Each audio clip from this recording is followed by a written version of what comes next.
देव विभो तव सुप्रभातम् त्वत्पादधूलिभरितस्फुरितोत्तमाङ्गाः स्वर्गापवर्गनिरपेक्षनिजान्तरङ्गाः कल्पागमाकलनयाकुलतां लभन्ते श्रीपाशहस्तदेव विभो तव सुप्रभातम् भास्वानुदेति विकचानि सरोरुहाणि सम्पूरयन्ति निनदैः ककुभो विहङ्गाः श्रीवैष्णवा सततमर्थितमङ्गलास्ते धामाश्रयन्ति सङ्कष्टहर देवा तव सुप्रभातम् ब्रह्मादयः सुरवरास्य महर्षयस्ते सन्तः सनन्दनमुखास्त्वत योगिवर्याः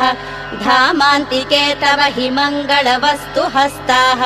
श्रीप्रसन्नवदन देवा तव सुप्रभातम् इत्थं श्रीविनायक